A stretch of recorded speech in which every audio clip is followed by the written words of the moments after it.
நீங்க 4ஆம் தேதிக்கு அப்புறம் அவங்க ரிசைன் பண்ண என்ன பண்ணா கட்டியானாங்க. 4ஆம் தேதி வரைக்கும் தான் ஒரு முதலமைச்சர் பண்ணா அந்த 365 நாள் இன்டூ 5 அவ்வளவுதான்.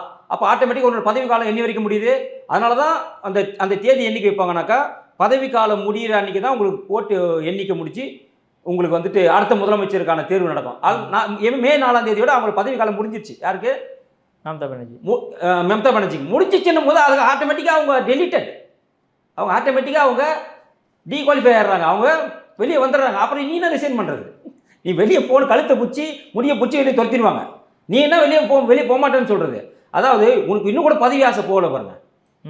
எங்கள் மக்கள் எவ்வளோ பெரிய விஷயத்தை 207 சீட்டு இந்த மாதிரி எடுக்கல. அப்போ 207 சீட்டு கம்யூனிஸ்ட் ஒன்று கூட கிடையாது. காங்கிரஸ் 20 22 இந்த மாதிரி வெறும் 80. எவ்வளோ பெரிய வெற்றி அங்கே கொடுத்துருக்குறாங்க. அப்போ மக்களோட மனநிலை என்ன? மம்தா பானர்ஜி ஆட்சியில் கலவரம், அப்பட்டமான கலவரம். முக்கியமான காரணம் அவங்க தோத்தது காரணம் அந்த மருத்துவ மாணவி கொடூரமாக கற்பழித்து கொலை செய்யப்பட்டு அது மிகப்பெரிய ஒரு பேசும் பொருளாக மாறி அது மிகப்பெரிய ஒரு சர்ச்சையை உருவாக்கி இன்னைக்கு உங்கள் ஆட்சி பறி போனது காரணம் அதுதான். அதனால தான் பாஜக அந்த மருத்துவ மாணவியின் தாயாருக்கு சீட்டு கொடுத்து அவங்க வெற்றி பெற வைத்திருக்கிறாங்க. 3 பேர் கொடுத்துறாங்க. 3 பேருமே பாதிக்கப்பட்டவர்கள். திரிணாமுல் காங்கிரஸால் பாதிக்கப்பட்ட 3 லேடிஸ், 3 மகளிருக்கு வாய்ப்பு கொடுத்துற 3 பேருக்குமே அடுத்த வேளை சாப்பாட்டு கூட அவங்களுக்கு கஷ்டம். அப்படிப்பட்டவர்களை அழைத்து சீட்டை கொடுத்து ஜெயிக்க வச்சிருக்குது பாஜக. எவ்வளோ பெரிய சாமர்த்தியம் அது!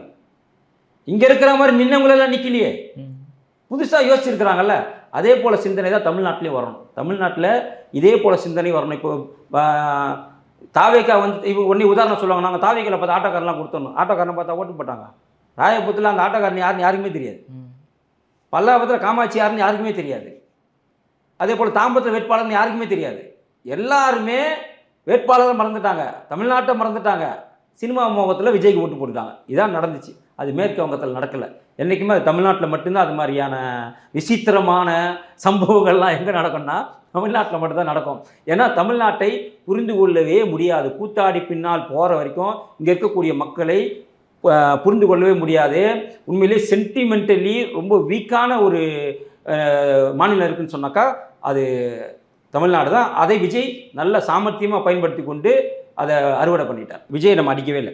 ஒன்று எப்படி திமுக சொல்கிற மாதிரி தான் விஜய் சப்போர்ட்டாக தான் இருந்திருக்கு. ஆமாம், கரூர் விவகாரத்தெல்லாம் சப்போர்ட்டு.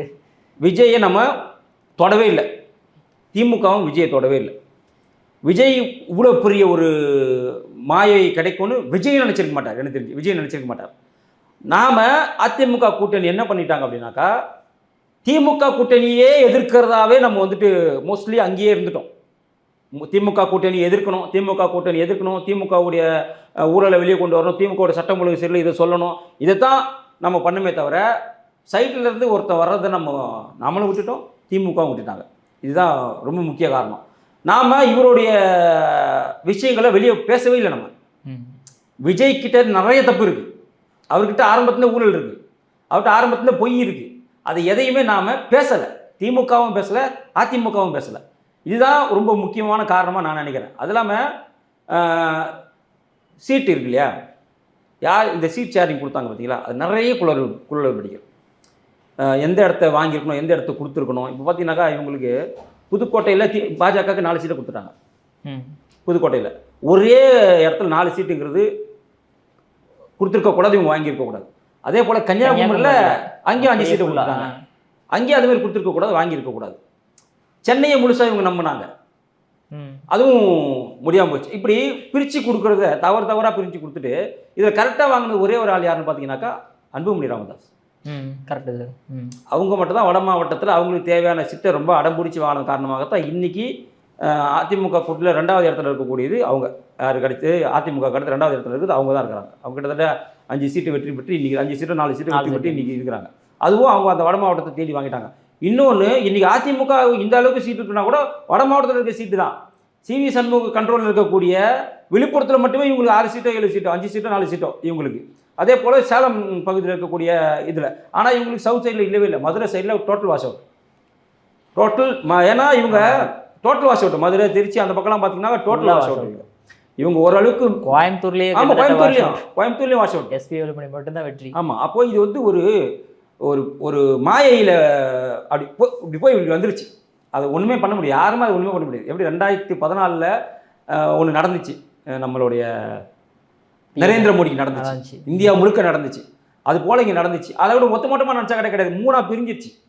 அவர் வந்து ஒரு 1.25 லட்சம் கோடி ஓட்டு, இவர் 1.5 லட்சம் கோடி ஓட்டு திமுக, இவங்க ஒரு 1.25 லட்சம் கோடி, எல்லாருக்குமே இது 3ஆக பிரிஞ்சிச்சு. ஒரு மிகப்பெரிய ஆளுன்னு கூட சொல்ல, மிகப்பெரிய ஆளுனா 200 சீட் ஜெயிச்சிருக்கணும். அவர் 200 சீட் அவரால் ஜெயிக்க முடியலன்னா என்ன அர்த்தம்னாக்கா அவ்வளோ ஸ்ட்ராங்காக திமுகவும் இருந்திருக்கு, அதிமுகவும் இருந்திருக்கு. இவ்வளோ பெரிய அலையில கூட 54 சீட் இவங்க ஜெயிக்கிறாங்க, 74 சீட் இவங்க ஜெயிக்கிறாங்கன்னா அப்போ அந்த அலையையும் தாண்டி இங்கே மிகப்பெரிய ஒரு தொண்டர்கள் இங்கே திமுக சைடு அதிமுக சைடு இருக்கிறாங்க. அதுதான் இதை காட்டுது. திமுக வந்து அதிமுக வந்து பாஜக வந்து பாமக வந்தாலும் இவ்வளோ பெரிய அலையையும் தாண்டி ஒரு 54 சீட்டு ஜெயிக்கிறாங்கனாக்கா அதுதான் உண்மையிலே அதுவே மிகப்பெரிய வெற்றி தான். அது எதிர்கட்சி ஆகிறாங்க தோக்குறாங்கிறத விட இவ்வளோ பெரிய ஒரு அலையை தாண்டி ஒரு 54 சீட்டு இவங்க ஒரு 74 சீட் எடுக்கிறான்றது பெரிய விஷயம்.